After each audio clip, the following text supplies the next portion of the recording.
evening. Thank you very much for joining us here on Mirror Now. You're watching the Urban Debate and I'm Heena Gambhir. Prime Minister Narendra Modi led BJP government today has completed 8 years in power. In 2014, Narendra Modi led BJP was voted to power as they promised Achhe Din and Sabka Saath, Sabka Vikas, a feeling that strongly resonated with the people of this country. In 2019, once again, Prime Minister Modi secured landslide victory with the biggest gain in vote share ever.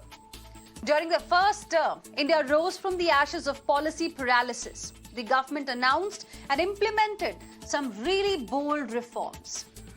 GST, privatization of public sector enterprises, monetization of infrastructure assets, Awas Yojana for housing, Ujjwala for LPG connections, Swachh Bharat for toilets, Ayushman Bharat for medical insurance, and there was demonetization as well. Some, of course, have been big hits. Some have become huge concerns. Inflation, skyrocketing fuel prices, high unemployment. Now, during the second term, we got once-in-a-century COVID pandemic and Russia-Ukraine war. BJP now has got plans to celebrate 8 years of Modi government in power from 30th of May to 14th of June. The theme is Seva, Sushasan and Garib Kalyan. Congress party, however, today released a report card listing 8 failures of Modi government in 8 years. Congress has released a book titled 8 Saal, 8 Chhal, Bhajpa Sarkar Vifal. ये तो हुई politics की बात. On urban debate, our focus is you, the people of this country. आ गए हैं अच्छे दिन या फिर हाल है बेहाल? That's going to be our urban debate tonight on Mirror Now. And before I welcome my guest, let's listen in to the political reactions that we've got on this day. We have divided the entire failures into 8 parts. And if you look at each one of them, each one of these failures is bigger than the other. So we can't, if we say that inflation is a bigger failure than unemployment, we'll be wrong.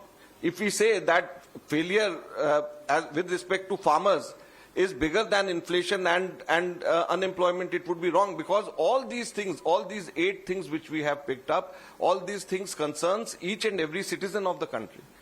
Be it failure to protect our boundaries, be it rising inflation, all these failures are bigger than each other. So we can't pick one failure over the other. Narendra Modi ji की सरकार के 8 साल पूरे होने पे अगर हम इसका मूल्यांकन करें तो इस 8 वर्षों में भारत की कार्य संस्कृति बदल गई.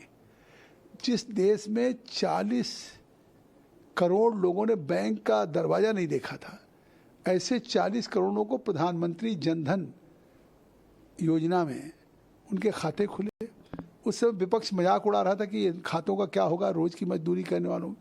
आज चाहे उनको प्रधानमंत्री आवास का किस्त हो या उज्ज्वला का हो या सौभाग्य का हो या कोई पेंशन की स्कीम हो, प्रधानमंत्री किसान सम्मान निधि हो, 6,000 रुपया, आज वो सारा पैसा उनके खाते में जा रहा लाभार्थी के.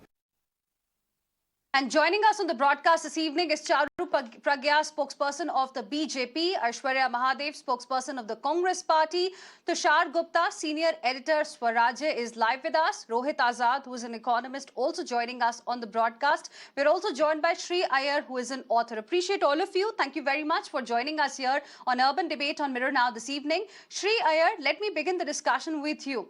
How will you like to, talk about last 8 years of Modi government? आ गए हैं अच्छे दिन या फिर हाल है बेहाल? Because here the focus is how these 8 years have been for the people of this country. You know, Heena, except for one thing, I think the Modi government has done extremely well.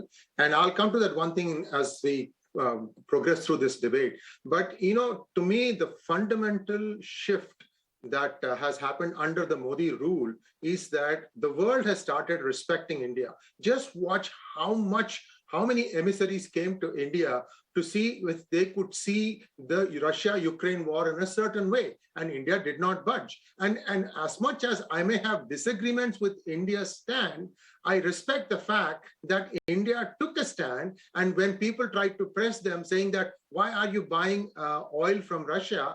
The MEA made a very telling statement. He said, what we get is one afternoon of what Western Europe is getting. I mean, that shut up a lot of voices. See, this kind of muscular diplomacy abroad, as well as I know what is best for India. Plus, look at the Jan Dhan Yojana and the digitization drive that has happened under Modi. I have written a book called Who Painted My Money White, and that talked about a different reason as to why demonetization had to be done. And I'm being proved right every day, because India needs to get the cash-based economy out and have it more banking-based economy. That's my initial statement.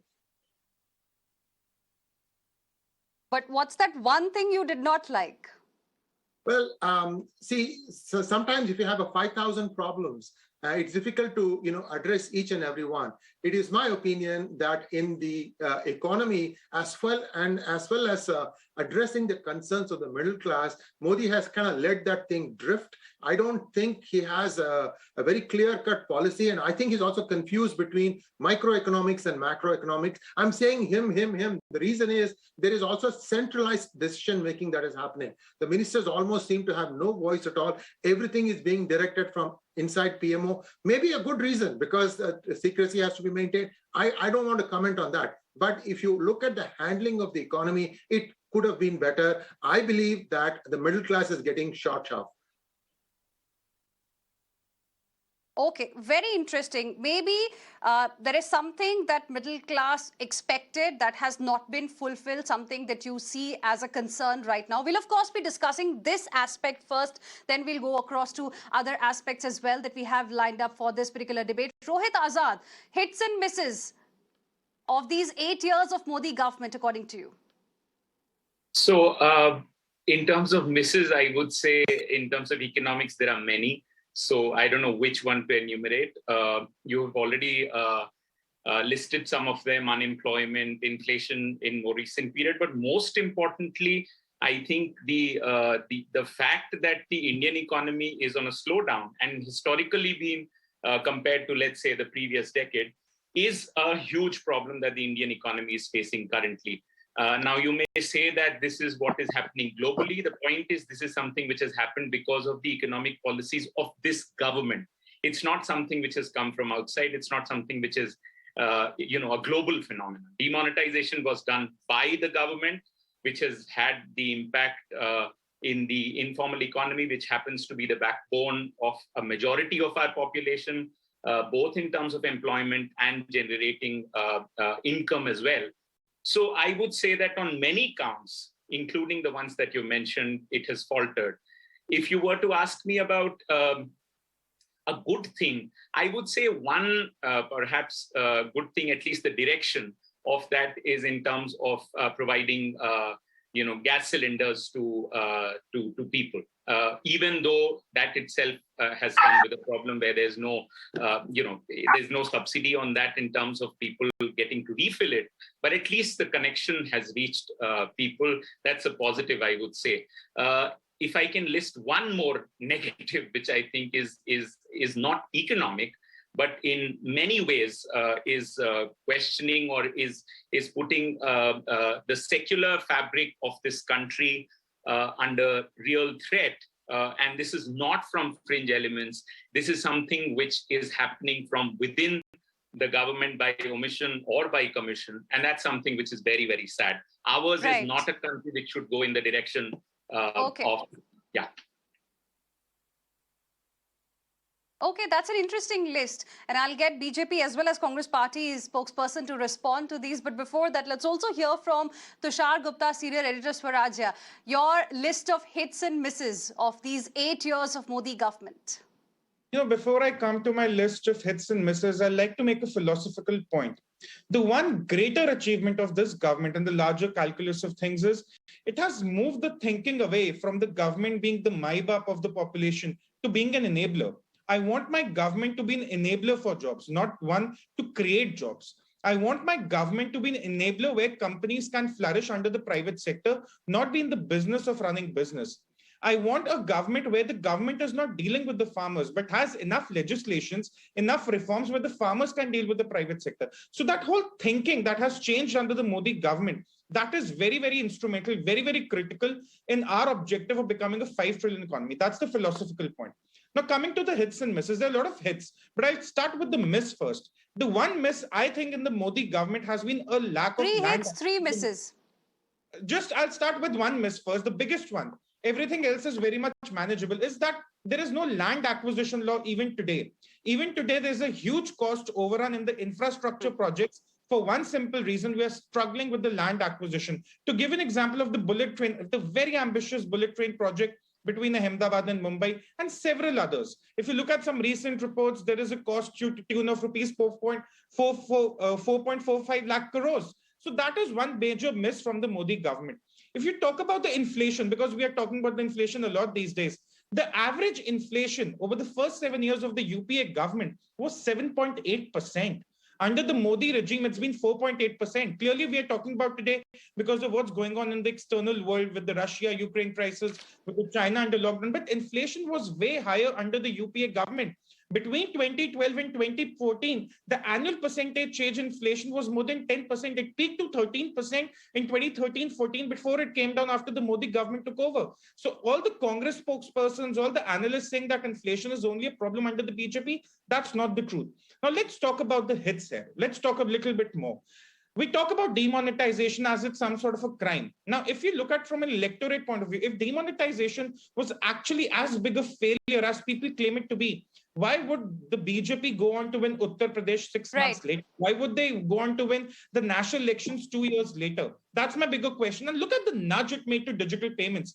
Perhaps something we took for granted during the pandemic. But imagine if that nudge to the digital payments had not been made. The Congress, which today questions the digitization of this government, they were the ones mocking the Janta Behal. Today, there are 400 million bank accounts. You have the account aggregator framework by the RBI, which is going to usher loans. One very important point, I talk about this often, about the government being an enabler. People are not always looking for loans to the tune of 5 lakhs, 10 lakhs, 15 lakhs, 20 lakhs. If you look at the majority of the Indian population, they're looking for loans for less than 1 lakh to do their business. And I talk about the second, third tier cities, about the villages. This government came up with the Jan Dhan Yojana, which was the foundation for this. Couple this with Aadhaar, couple this with the account aggregator framework. Look at UPI, 6 to 7 billion transactions every month. And I'm telling you, we are being very bearish on UPI.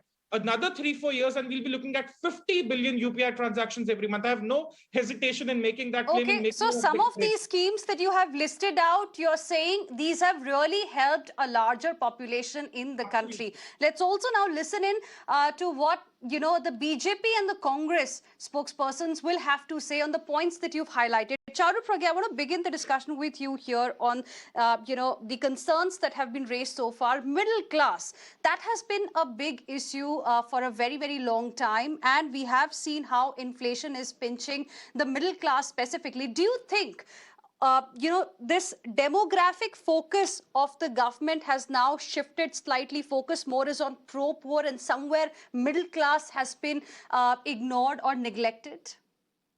No, I don't think so, Heena. And for a nation to progress, it has to progress as a whole. You cannot pick up communities unless they have been left behind for a very long time and say that I will focus on one area and leave out the rest. But I can list a lot of positive things that has been done in the last 8 years under Prime Minister Modi. However, let me start out by picking the negatives that my co-panelist has spoken about. So let me begin by something like unemployment. There's so much of discussion about unemployment today. I want to say that look at the way education and skilling was approached in our country for decades till now. It is only recently, under Modi era, that we have a ministry for skilling. It is only recently that we are starting to focus on education, which involves skilling. Our national education policy is going to change that outlook. And forget about jobs. Look at the startup culture in our country today. So I was looking at figures, 726 recognized startups in 2016.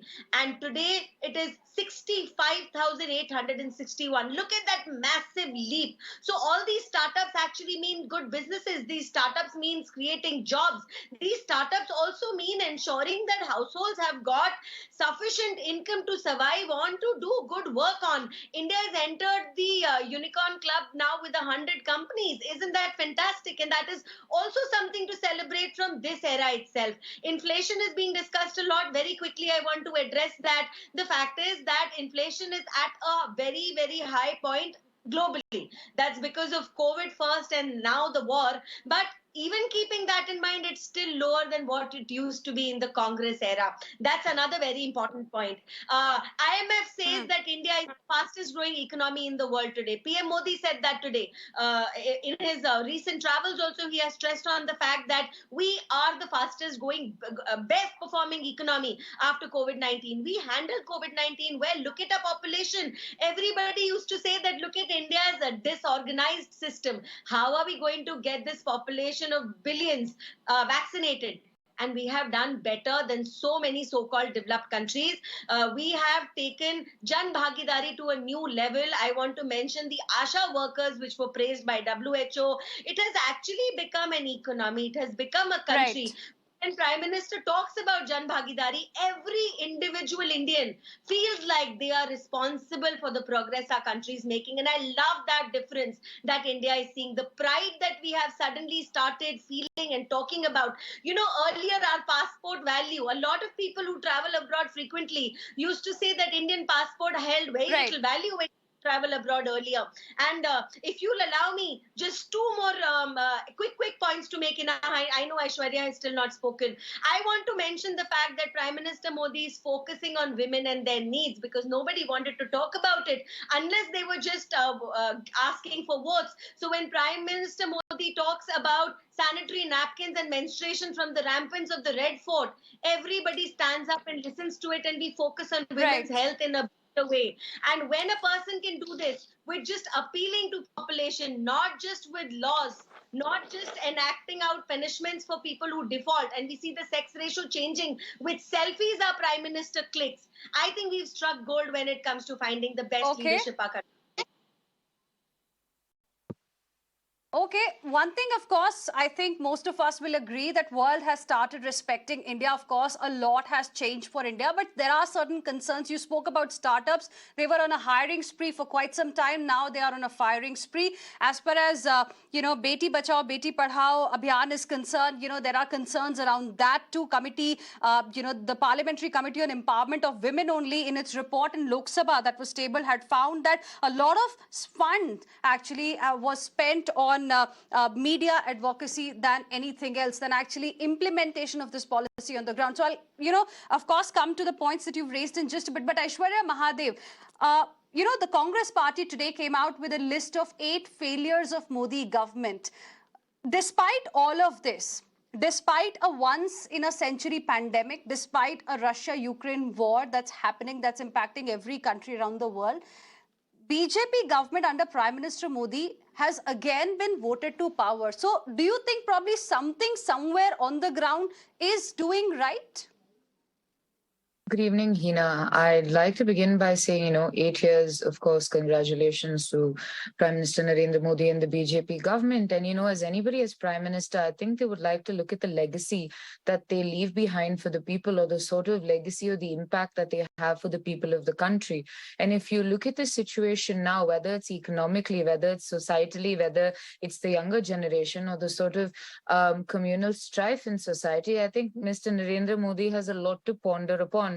If you talk about the passport strength, we're still 140 plus of all the countries, where tiny European nations have more power. If you talk about India being respected on a platform, I beg to differ, because Prime Minister Manmohan Singh, during his tenure and his term, whether it was at all these summits, whether it was Europe or America, had a lot of respect as well. To almost act like India was an unrespected country, because look at their participation in the Security Council and we're not, is something that is a misnomer and is also wrong.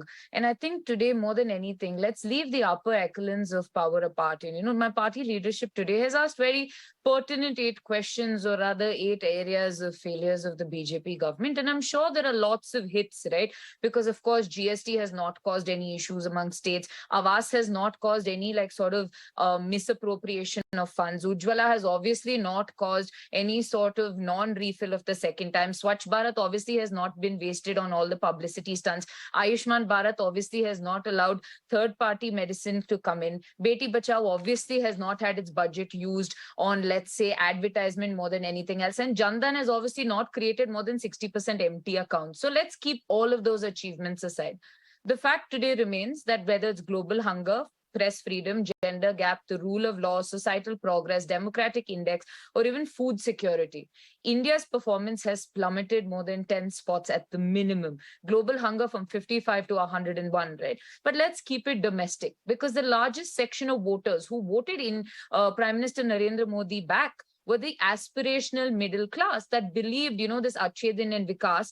And let's talk about what has affected them more. And I think one of the people in the panel was getting to it slightly and then said they would do it later, right? So the idea of basic commodities costing anywhere from 40 to 60% more, inflation, somebody said, oh, it was higher than no, the WPI now is at a 30-year high. Even though our government was there, your government still has it higher. The retail inflation is at a 7-year high, which is obviously your entire term. The basic commodity prices are going up. LPG is over 1,000. So your Ujjwala scheme doesn't work. Your fuel prices have gotten so high, and this little tokenism of 9 and 7 rupees still does not make it the price it was 2 months ago, because you hiked it over 10 rupees 2 months ago, right? Unemployment is at 7-9%. And then we come to this entire idea of startups and everything, startup and Skill India and all of them, whether it's fund utilization or even the sort of response that you've gotten has been abysmal. Today, startups have come up more out of necessity because employable youth are not getting jobs in mainstream economy as opposed to anything else. The economy, the GDP is at a 0.755% in the term of Narendra Modi. Defense, and there are other points that if you give me when I come back to next. So this entire idea of India shining in a manner is only for certain sections, be it friends who've run away to foreign countries after duping banks or whatnot. But the general voting mass for Prime Minister Narendra Modi, because he came back to power so emphatically, is who has been left behind. And Heena, that is a fact. Yes, well, that's right. Something that Sree also raised. And yes, 1 second, just 1 second. I know Tushar Gupta and Sree Iyer both want to respond. But before I take this debate forward, I also want our viewers to listen in to what the people of this country are saying on this particular day. And then I'll come back to my guest. Let's hear what people of Pune and Mumbai had to say. Listen in. I've seen a lot of strides that the government has taken and the community in general has taken in the past 3 to 4 years. For the first time, the government has recognized our industry, and there is a lot of activity from general public, and people are actually interested in how games are made. Thanks to one mention by Prime Minister Modi about a game that was made in India and released to international acclaim. Modi सरकार ने हिंदुत्ववादी के लिए बहुत काम किया है. अभी हमारे यहाँ जो हिंदू मुस्लिम वगैरह सब चल रहा है, उसके बारे में उन्होंने बहुत काम किया है, और वो उनका जो सब काम है वो अच्छा है. पर उसके अभी ये जो हमारे पॉलिटिक्स लीडर का जो चल रहा है, मोदी अकेले अच्छे हो गए, अच्छा कुछ नहीं हो सकता, सब अच्छे होने चाहिए. सरकार से तो नाराज है, क्योंकि अभी आप देख रहे हैं कि पेट्रोल के दाम है, एक सब सब्जी खाने की चीज़ें के दाम है, सब बढ़ रहे हैं. लेकिन जो अपना हमारी जो सैलरी है वही की वही है. और जो ने मोदी जी ने वादा किया था कि रोजगार बढ़ाएंगे, उसके रोजगार तो बढ़ रहा नहीं है, खाली आश्वासन दे रहे, बाकी कुछ नहीं है. महंगाई तो बहुत बढ़ गई है सर, और रोजगार भी मिल नहीं रहा है. आज ये अपना गैस सिलेंडर तो 1000 के ऊपर चला गया है. मिडिल क्लास आदमी का तो जीना हराम ही किया है. इतना महंगाई बढ़ेला है, ये बढ़ेला है. कांग्रेस के राज में 350 में सिलेंडर मिलता था, अब कितना हो गया है? 1000, 10,500, 1050 हो गए. क्या संतुष्ट है? वो पेट्रोल डीजल बढ़ाता है तो सब खाने की चीज के ऊपर सब भाव बढ़ता है, तो क्या संतुष्ट है? बोलो ना. कम करना चाहिए सर? करना चाहिए ना पब्लिक के लिए। अब जो गवर्नमेंट सर्वेंट है उनका ठीक है, प्राइवेट वाले क्या करेंगे? उनका पगार बढ़ाने का कोई ये है क्या सोल्यूशन उनके पास? नहीं है ना। फिर Now, Tushar Gupta, we saw protests by farmers in different parts of the country, and 3 farm laws that were, in a way, being considered as historic reforms in the agriculture sector were taken back because farmers were on streets. They were not ready to go back home. Middle class has been continuously saying that this mehengai is eating into our savings. But why is it that the only segment is the middle class where, the government doesn't seem to be saying what a Bollywood star once said on screen, एक बार जो मैंने decide कर लिया तो उसके बाद में अपने आप की भी नहीं सुनता. Why is it happening? See, I don't agree that the middle class has been ignored by the government. That's a very exaggerated claim to make by any panelist. The thing is, the fuel prices are hurting the economy. But let's look at the UPA versus NDA tenure again. Under UPA, the fuel prices increased by over 100% between 2004 and 2014. Right now, the fuel prices are on a high, which is pinching the middle class. I would not deny it is pinching the middle class, but that has an external factor linked to it. But even if you compare the increase in prices, it's not as steep as it was during the UPA era. Now, my Congress spokesperson here says that inflation is a problem. I've already discussed that inflation was higher under the Manmohan Singh government. They say there is politics of hate in their article. If that was true, why would the FDI be so stable into India? If the Congress is indeed right that the Modi government is indulging in politics of hate, it's spewing communal. Okay, Aishwarya wants to respond very quickly. Why would there be stable FDI? Aishwarya said that the startups have been born out of necessity. Exactly, that is the success. You need startups out of necessity. Today, there is a digital economy. Okay. That is why you have Aishwarya wants to respond now. Tushar, one second. One second. She says that the startups are coming out of necessity because there are no jobs in the mainstream economy. Excellent. We want people to move to private sector jobs and just not aspire. Today, startups are on firing spree. That's also a reality, Tushar. Aishwarya. You know, Heena, when he talks about, let me just give you the prices, right? Even during the UPA, the barrel price had obviously crossed over $100 for crude. We still maintain to keep the excise duty low. I think during our term, before we demitted office, the excise duty was 9.4 rupees on petrol and 3.5 on diesel, right? And what it has been under this government was 27.9 and 21.8 rupees. So it is not, and the thing is, the burden of this cost was transferred directly onto the people, one. And second, when you talk about politics of hate, I think Heena, all of us saw the other day a man beaten to death on suspicion of being from a particular community. You've seen the incidents not only against minorities, you've seen the incidents against the backward communities, you've seen incidents against Dalits. And if you believe at any point that the country today has communal harmony, where people do not, where elected representatives and chief ministers go and say, Kabristan or Smashan, or they say 80-20, they say bicycle government, and you realize that communal divide is something that they're obviously gaining dividends out of. If you believe India is peaceful as a country. Charu Pragya wants to respond. Heena, if that Charu, we all know, as far as UP elections are concerned, what worked for BJP was ration, prasashan and polarization as well. Charu Pragya.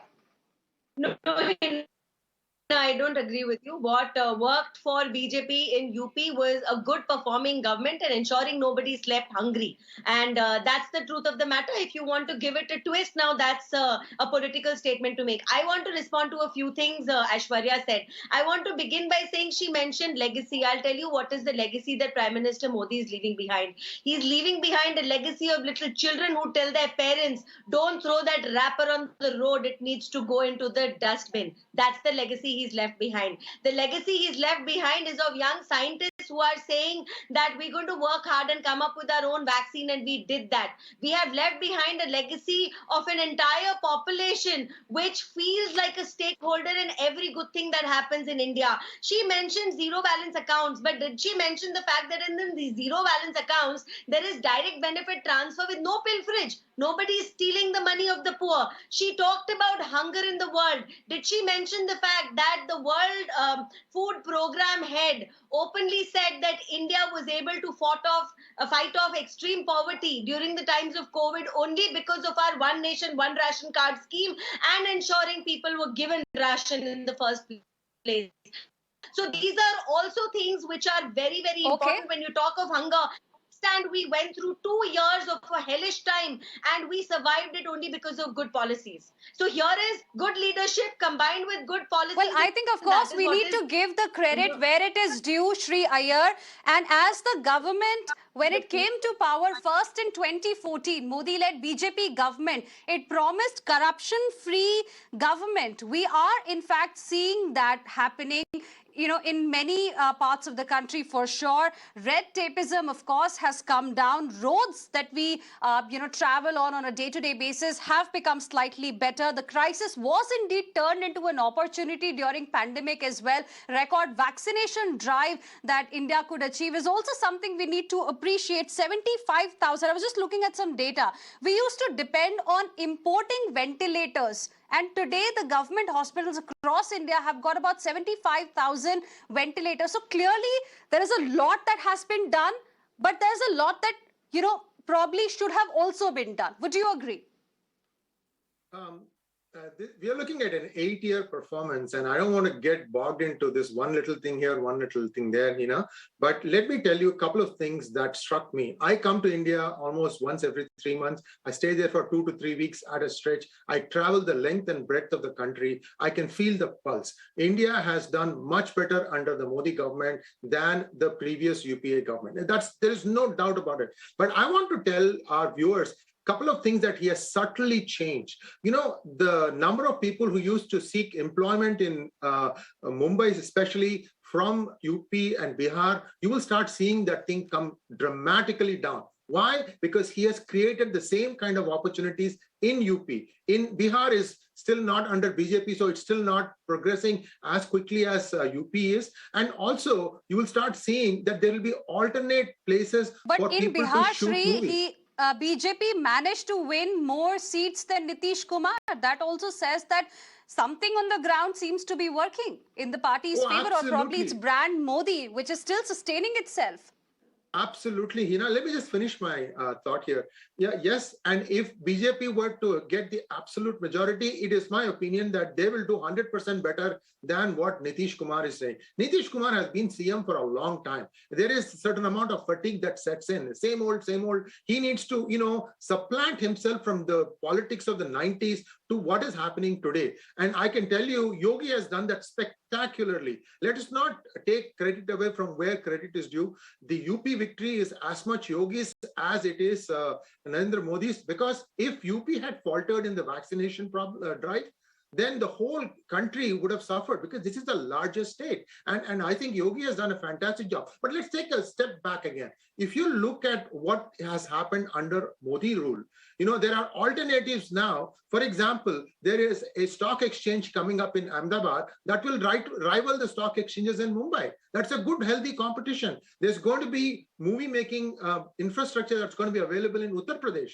This was never done before. So Mumbai, as it is, it's bursting at its seams. Now will have some breathing room. So there are lots of things, subtle changes that are happening. I challenge anyone today. You can drive the length and breadth of the country using, reasonably good transportation, very good food. You can really enjoy your drive. And I have never been able to do this thing until the last 7 or 8 years, when you can really, really enjoy the country. There's, every 100 kilometers, India changes. I don't know how many of us realize that. Every 100 kilometers, the food habits change, the dress habits change, the language changes.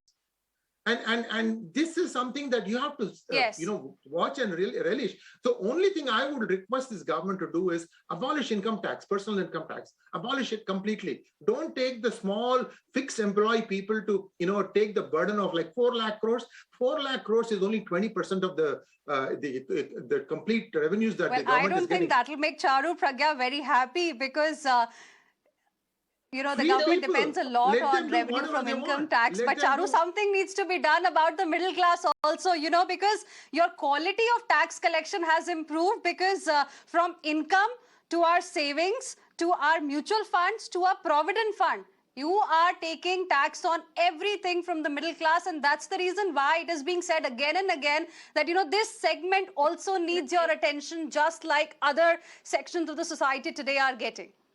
So, Hina, I'm paying the same taxes, and when you earn money, giving up any amount of it, it'll probably pinch everyone. But it's one step at a time, right? So at least we are getting towards a country where we are securing our monies with no pilferage. When we have sufficient development, maybe we'll get there. Why say never? Maybe we will get there. Maybe what my co-panelist just said, that income tax ki zarurat hi nahi hai, personal income tax mat lijiye.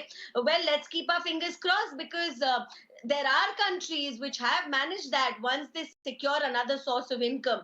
I wanted to add a very key point, Hina. When we talk about the way India has changed in the last years, I also want to mention that we have become very happy to talk about dharma. I know Aishwarya mentioned a lot of things to do with the rights, but if you compare it to the kind of rights that used to happen, the curfews that used to be put across our country in the UP era, now that has stopped. And the fact is that the religion which is majoritarian does not need to be suppressed. Dharma and development can go hand in hand. Being in favor of something doesn't mean that you're against something. She mentioned Dalits. Well, Dalits in Rajasthan are suffering too. It's this selectivism which bothers me, which we are trying to fight against. It's one of the reasons why I left my law practice and I have joined politics full time. It's because of the kind of leadership Pradhan Mantri Modi gives us, that we feel like contributing to what is happening in our country. Charu, I also want you to address what Rohit Azad had mentioned earlier. The feeling today is that secular fabric in the country is under threat.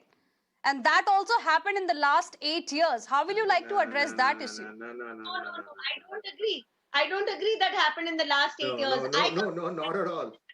In Western Uttar Pradesh, there used to be a curfew every week because of Hindu-Muslim rights. I lived in Mumbai. I'll tell you, the kind of situation which used to arise there in certain pockets, police did not want to enter those gullies because there used to be the flag of Pakistan in those gullies. These are facts I'm telling you, Hina. And these are things that we have today. Okay, Aishwarya wants to respond, then Sree, then Tushar, and then Rohit. Very quickly, very quickly. I have very less time left on the show.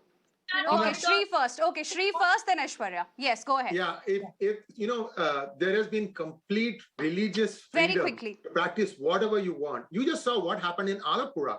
One 9-year-old boy, coached carefully, started talking nonsense.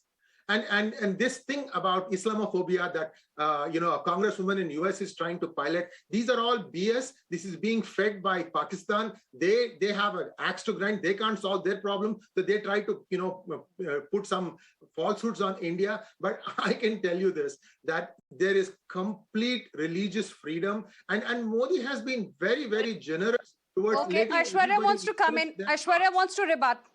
You know, Heena, this is so unfortunate because I come from a state that has gone through the hijab, the halal, the azan, the sort of religious, Islamophobic and also anti-minority behavior. I come from Karnataka, and sir, of course, India's transportation is so wonderful. Next time, I beg you, please drive down to BJP-ruled Karnataka and we'll show you exactly. I just did. I drove 100 kilometers, okay, in the rural Karnataka. I can tell you the roads are fantastic. You are lying, Aishwarya. One second. Try picking something else. You are lying. Not on roads. The roads are pretty good. Bangalore is a mess. Bangalore is a mess. Roads don't Bangalore is a mess. But the rest of the roads are very good. Heena, may I make a larger point, please? Correct. Let me come. I think that based on that existed till now. Okay, let Aishwarya complete her point. Then Tushar, then Rohit Azad. Yes, quickly, Aishwarya. Three of them speaking on one side. But anyway, Heena, the singular fact today remains that when you talk about selectivism, for every pro point that Charu gave, I can throw around the same thing, with all their schemes and where the loopholes exist. But the fact today is the fabric of India, whether it's secular or whether it's communal harmony, and all of them may believe it's propaganda because obviously eyes wide shut of entitlement, but you cannot even try to negate the fact that India today is far more divided than it ever has been. Disagree. You guys are playing it up. You are playing up the fault lines of India. Disagree. Okay. Tushar now wants to respond. Tushar and then Rohit. He's been waiting patiently for a very long time. Tushar, please, and then Rohit. What the Congress spokesperson was saying was even 1% true, they would be winning elections, not losing state after state. Number two, let's stop calling the Jan Dhan account zero balance account. Rupees 1.67 lakh crore across 400 million Jan Dhan accounts is no joke. Number three, and a larger point minus the political bickering here. In 2019, Congress, with the help of an overrated economist, proposed Nyay, where they were going to give rupees 72,000 to every household every year. People rejected that. Now, yes, I am paying taxes, but if that tax is going for what I call the BMW socialism, which is the bare minimum workable socialism, which helps people with houses, with water, with cylinders, that is how we need to evolve and reform our economy. That is where the focus is. So we don't need helicopter money. We don't need freebies, which the Congress was offering through Nyay. We need government as an enabler. I want to give the last word now to Rohit Azad. I have last minute left on the show. Closing comments, Rohit Azad. So there's no doubt that some people have gained in this whole process. There's a lot of talk about the K-shaped growth. A large majority of the population has actually suffered, whereas a small section has gained in this process. Now, how do you resolve this problem? What the government has done, and that's why I use this word, the secular fabric. You can use religion to exactly counterpose this, to use this to show that this K-shaped recovery or the K-shaped growth that the Indian economy has seen can actually be countered using religion. So this whole point of the opposition not coming or that they coming back to power, if I play the Hindu card, I can actually win elections in this country. It's very easy. That is exactly what has been done despite a decline in growth, despite a rise in unemployment. I can use that. And the problem, wait, one second, just the problem is with the opposition. I do not deny that. The fact that you're winning does not necessarily mean that there is a backing for the policies that you have. I think the opposition, despite the problems that the Indian economy has faced, despite the challenge that the secular fabric is facing, the opposition is nowhere there. So obviously, you use religion, you use communalism to win elections. And I think those are some very interesting points we got on Urban Debate this evening. Whatever said and done, in these 8 years, brand Modi has remained intact. That's something I think we all can agree on. Maybe that's the reason why, despite once-in-a-century pandemic, despite signs of economic slowdown, despite a US-Russia-Ukraine war impacting our economy, BJP under Prime Minister Modi, under brand Modi, has been winning elections. It clearly shows that brand Modi clearly has remained intact. Thank you very much, all of you, for joining us here on Urban Debate on Mirror Now. But we'll, of course, be tracking very, very closely this ahead as well, because it is also about how these 8 years have been for the people of this country. Some are really concerned about the rising inflation, rising unemployment, and we can really hope that just like many other issues have been addressed, these will also be addressed sooner. With this, we will slip into a very, very short break. Lots lined up for you on the other side as well. Stay with us.